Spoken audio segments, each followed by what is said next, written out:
All right, I guess we're about to get started. So I'm gonna introduce us. I got Adam Fuel in the back. This is Brad Kincaid, Mark Locke, Evan Miller, and I'm Michael Diggs. We're all at the Williamson office here in Franklin. Work for Middle Tennessee Electric. If you get your power in this town, it comes from us. We're the second largest co-op in the nation. So what you see the guys doing right here, they're taking a ground chain off. I'll talk about this ground chain a little bit further as we go along. What you see here is a scaled down version of the power system. The power lines out on the road out here have 14,000 volts on the power line. Our scaled down system right here in a controlled environment is 7,200. So when you see the red light come on the top, you're gonna see Mark take the voltage detector and he's gonna touch it on the top wire and show you how many volts is on this power line. It's usually around 6,800, 7,000. So the top wire of our trailer is considered our primary. The next wire down is considered a neutral. It's a return wire. All right, let's see what we got. We got about 6,600. So it's gonna come across that power line. It's gonna go to the cutout where Brad's at. He closes it in, you're gonna see the lights come on that meter base on that house. When it comes over here to the top of this cutout, Mark, you test the top for me. Comes to the top of this cutout, then it goes into this transformer. Right now, the bottom side of that cutout has nothing on it. When Evan shuts it in, now that transformer has electricity, has 7,000 volts going to the top side of it.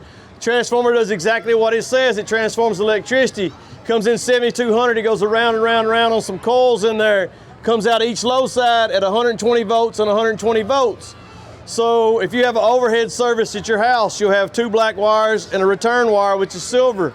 Be 120 volts and 120 volts. You'll have a transformer on a pole out in your yard. If you're in an underground subdivision, you'll have an underground service. Each black wire is 120 volts. The neutral has a yellow stripe indicating it's the same as this silver wire. You'll have a green box like this right here in your yard or your neighbor's yard.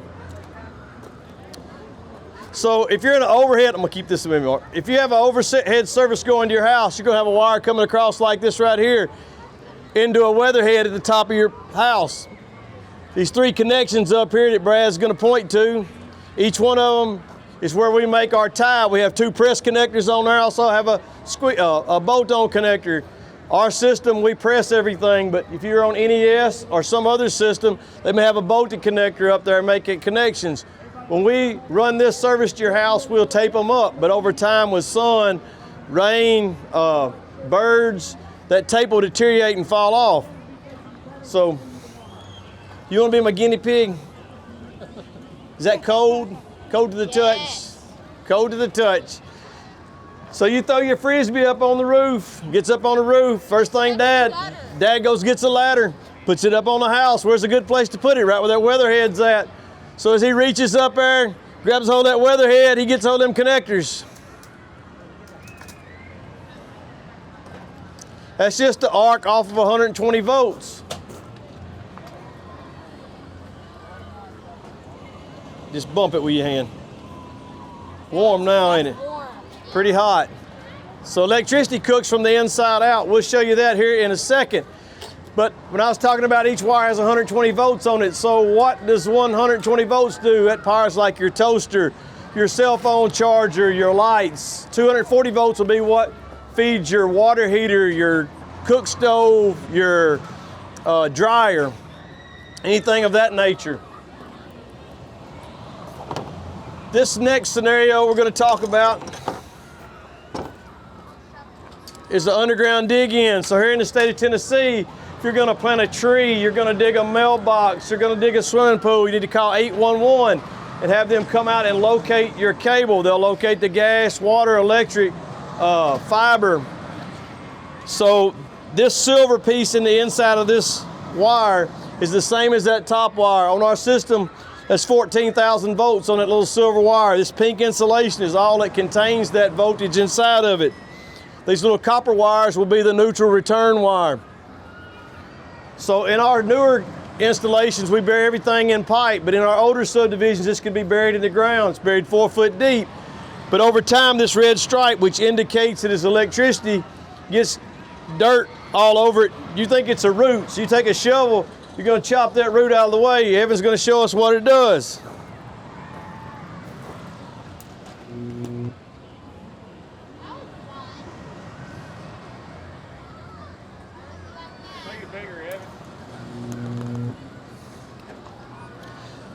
So they say that the outside temperature of the sun is 9,000 degrees. We Googled this. So it is on the internet. Whether it's the truth or not, we Googled it. But they say the outside temperature of the sun is 9,000 degrees. They say that arc can be up to 3 times greater than the outside temperature of the sun. So lots of times we have a flash like that, it'll melt the porcelain insulators on the transformers. So if you're going to dig a fence post, a mailbox, call 811. If you cut our cable, you can get injured or hurt. If you cut AT&T's cable, you're going to wish you got hurt when they get done finding you.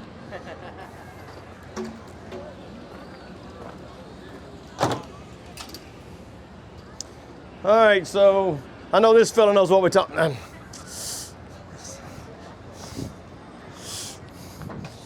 You know what seasoned means? You know, we're seasoned people. You know what seasoned means?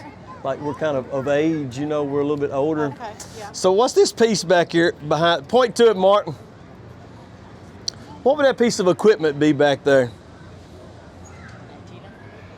An antenna. Yeah. The TV antenna. So us seasoned folks know what that is. These young folks don't know what an antenna is. So when I was a kid, I'm from West Tennessee, so we had 3, 5, 7, and if your dad would send you out to turn the antenna, you could pick up 11.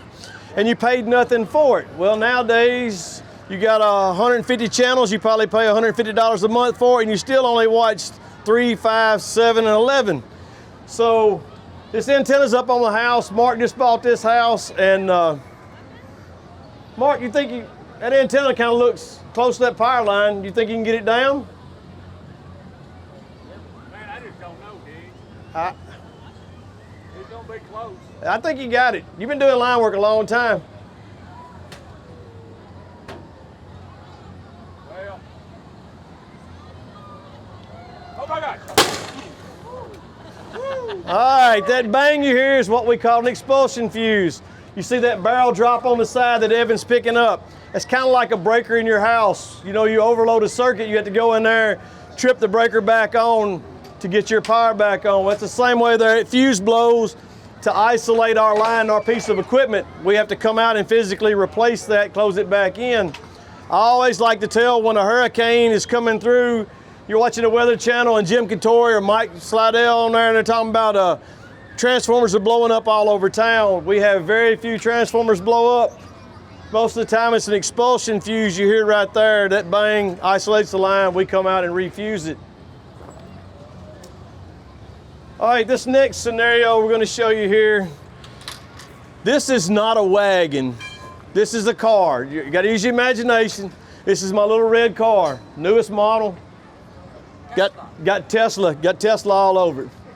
It goes about as fast when it's not charged up. So right now you see the light flashing, that car is energized. Mark's going to grab a tester and show us how many volts is on that car. As you can see, that cable goes up to our top power line, so that car is actually energized right now.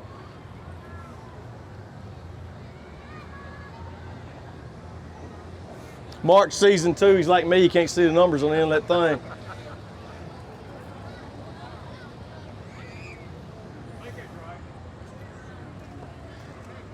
that right, Dig? Yes, sir. Perfect.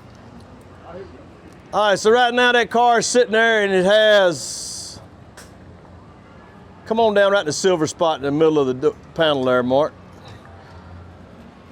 That car's got right at 7,000 volts sitting on that car right now. So why is that car not on fire sitting there like that? Anybody? My dad just told me the answer. It's all right. It's the tires, got rubber tires. So if you'll see these guys have got rubber overshoes on their feet, they're good for 20,000 volts. They got rubber gloves on their hands, good for 30,000 volts. I'm outside the barrier so I don't have to wear them. But as Mark drags that out in the ground, come on out off the plate, Mark, and show them it in the gravel. There's still 400 volts. There's 400 volts about 3 foot out from that car. The voltage can be in the ground. So with the moisture content and just the elements of the dirt, that voltage can come out up to 30 foot away from a car. So right now we're going to put Miss Electra in the car.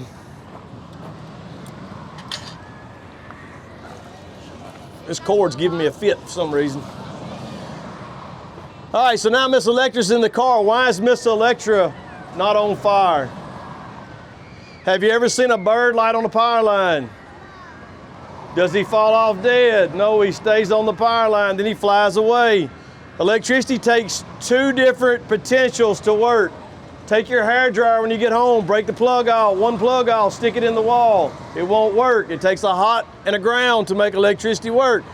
So Miss Electra is at a hot potential right now. She's energized at 7,000 volts. So when she steps out and goes to ground, Gonna blow up.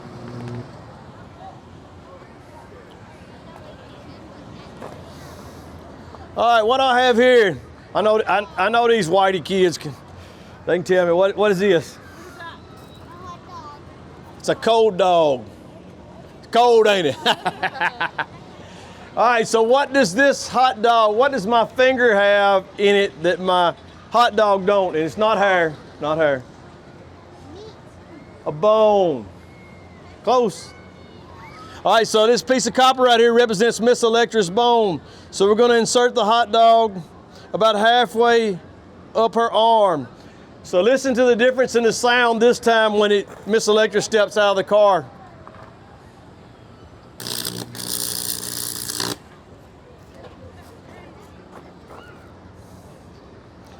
So if I showed you that hot dog right there, would you think that hot dog was cooked? I don't think it's cooked. Electricity cooks from the inside out. So where Miss Electra's bone was at, I think it exploded. see how it's black? Electricity cooks from the inside out. So when you make an electrical contact, it starts cooking from the inside out like a microwave. So what happens if you're in that car and you hit a pole and the power line comes off and lands on your car? You die. No, stay in it just like Miss Electra did. Stay in the car. You're at the same potential. You're just like that bird on a wire. You can climb in the back seat. You can climb out the window and get on the roof as long as you don't touch the ground. So what if that car's on fire? Or what if you're in a bad curve and you need to get out of that car? What do you need to do? So you open up the car door, get on the door jamb, jump out of the car, not reaching back and touching it, land with both feet together, and continue to hop away from that car. Somebody's probably gonna laugh at you driving down the road. This idiot's jumping away from his car. Why do you need to hop? When I showed you a while ago that voltage is coming out away from that car, well, if I'm standing at 500 volts here and I step to 100 volts here, that electricity tries to equal out in your body. So you need to continue to hop away. So when you hop from 500 to 400 to 300, insteadly get away from the car. If you have a little kid, wrap them up in your arms. Jump away from the car. If you leave your purse, your wallet, your phone in the car, do not reach back in the car, because when you do, you become just like Miss Electra did, going pat the ground. All right, next scenario we're going to talk about here is a lot of our outages are caused by squirrels, birds, snakes, coons, buzzards, you name it. We have lots of varmints get up on the top of the pole, and when they go past the ground, he can go anywhere he wants up there and be the same potential. He can run down the neutral wire, he can get up on the primary. But when he gets on that transformer and gets down there and goes 2 different paths, he blows that fuse. And when he blows that fuse, that squirrel will no longer be with us. And one of us has to come out. Yep, a little moment of silence for the squirrel, Mark. One of us has to come out and refuse that cutout to get the lights back on. And we do not pay squirrels to go out here and get on transformers so we can get called in to come check them out.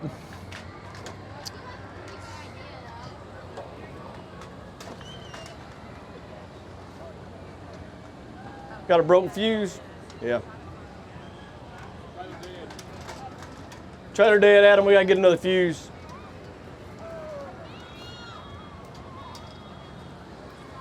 Kid, will you hand me the ladder? All right, the next scenario, we're fixing to go over here. Lots of fire departments use aluminum ladder. Why do they use aluminum ladder? Aluminum ladder's light. 2 men can tote a 40-foot ladder. Why do homeowners use the aluminum ladder? Because you can go to Home Depot or Lowe's and buy aluminum ladder a whole lot cheaper than you can buy a heavy-duty fiberglass ladder. So 2 years ago at our Lebanon office in Wilson County, in the city of Mount Juliet, we had 3 roofers. We seen this on a Ring doorbell camera. They had a 40-foot ladder that put together in 10-foot sections. So to take that ladder down, they had to lay it down, take it apart, put it back together. So they were just gonna move it around the corner of the house. So they're holding on the ladder and they look up, they're looking at our power line, they talk to each other, so we know they physically seen our power line. The ladder gets away from them, goes into the power line. The guy in the middle holding it was instantly killed. It blowed the other 2 guys on each side off the ladder.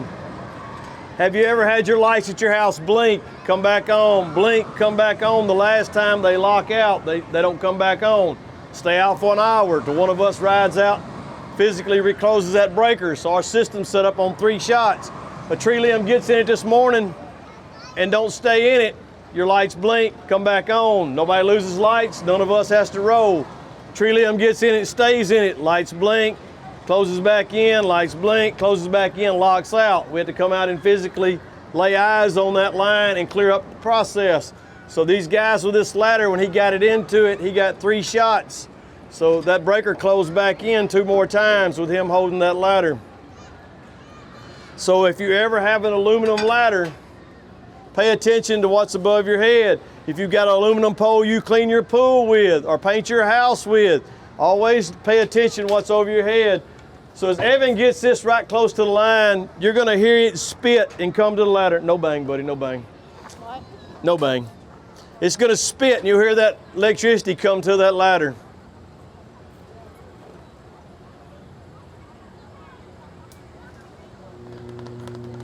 Cool, they made fire.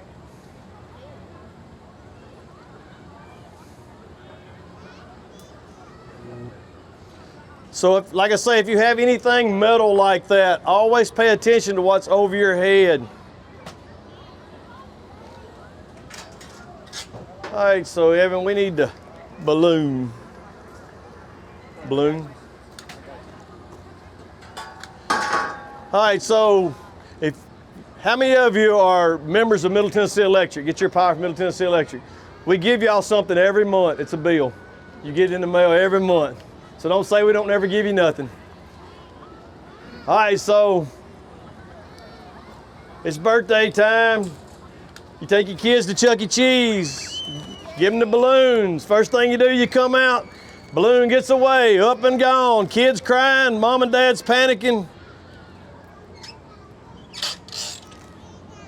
Will be a bang. So balloon gets up, goes up. Where's the first place it goes? Right into the power line. All right, kid, you swap sides, we set a meter base. Watch the meter base on the house. As he puts that balloon across that cutout, see the lights come on the house. That tells you, you can see the electricity traveling through that balloon. That balloon is mylar, it's made of metal. So that balloon gets in the power line. Is wood a conductor or an insulator?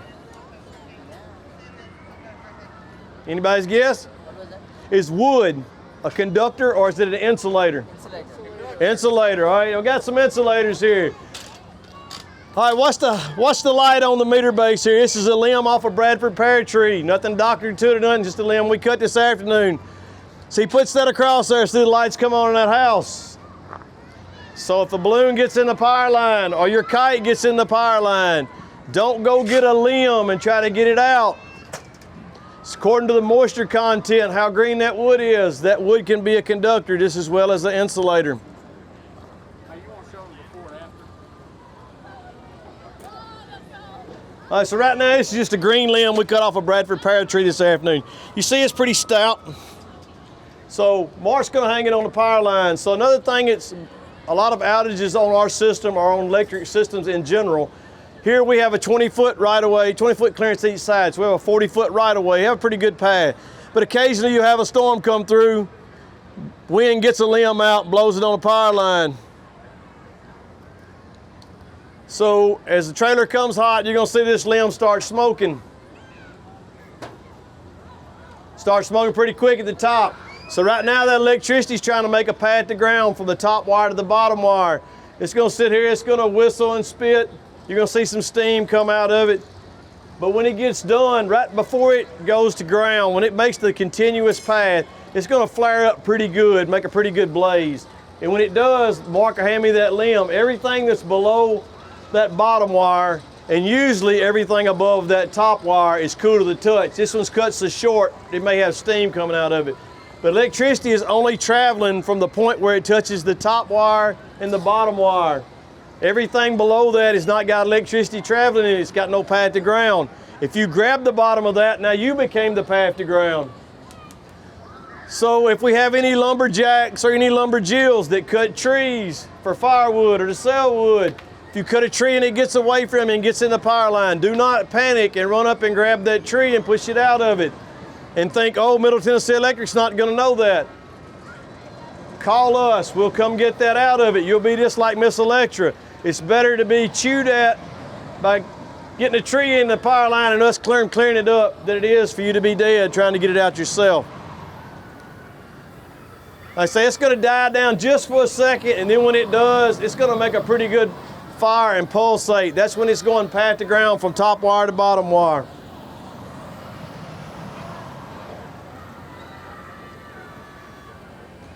And in the middle, that limb will be pretty brittle. It was pretty stout a while ago, but when it gets done, you can just about break it pretty easy.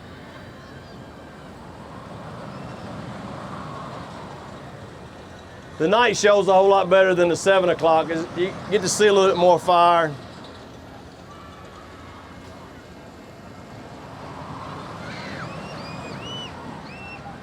It's about to get good now.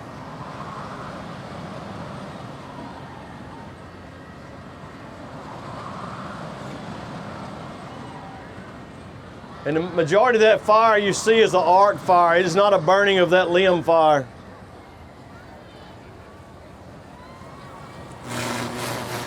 There's when that wire, that circuit made path to ground from top wire to bottom wire.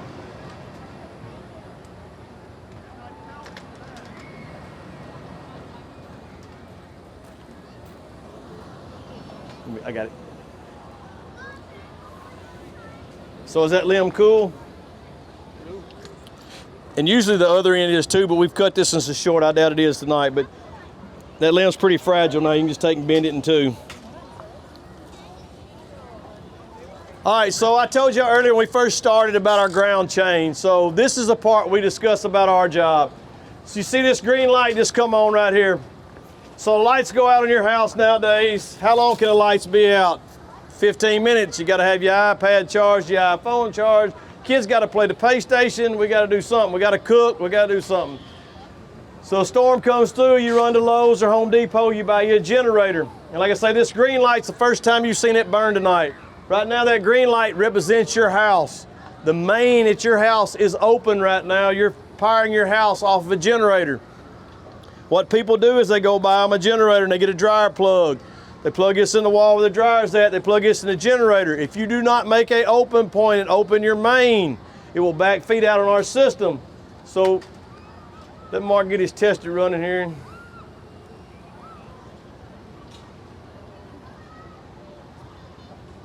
So remember how we started out, the power line was hot, the top of the cutout was dead, the top of the cutout was hot, the top of the transformer is dead.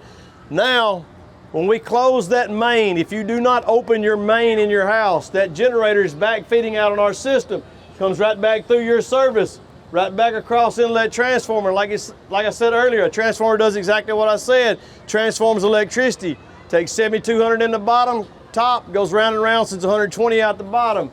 If it takes 120 in the bottom, it sends 7,200 right back out the top.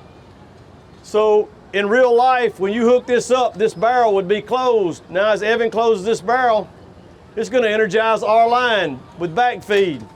So now that little old generator's putting 6,000 volts out on our line. That wire goes all the way down the road, down here a couple of miles to where Brad's at. This cutout will be closed too. Now the lights are on at your neighbor's house. You need to be sending him a bill. Your little old generator is now powering your neighbor's house down the road. That little old wire that's up there on top of that trailer is this big. It's dark at night. It's hanging down low. Snow on the ground. It's laying on the ground. Your little old generator's back feeding out on the line. Your kids are playing in the snow, running into this wire. Your little old generator is now hurt or injured somebody. So if you do decide to have a generator put in at your house, have a licensed electrician or someone that knows what they're doing to install that generator. The only way we work on a line what we consider dead is when we ground it.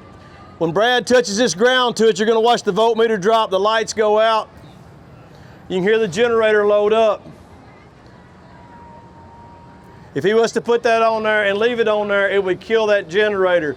We hope if you have your generator hooked up wrong and we're working on the line with our grounds on it, we hope we burn up your generator and you have to buy a new one. That way you'll get it wired right to start out with. I told the story when the hurricane come through Houston last month. The same day we had 2 linemen killed, one in East Tennessee, one in San Antonio, Texas. The one in San Antonio, Texas was killed by backfeed right here, just like that. 33 years old, had 3 kids. They'd been working 3 weeks, 16-hour days straight. Number 1, the homeowner had it wired up wrong, backfed on his system. Number 2, that lineman didn't have his grounds, his gloves, or his protective equipment on. So it's just as much his fault, us as linemen's fault. But you don't know he's worked them long days. Is his mind on his kids? Is his mind on I'm ready to go home? Am I tired? So if you do get a generator installed, make sure it is installed properly. That's the end of our show, and we thank you for your participation. And if anybody's got any questions, we'll be here to answer.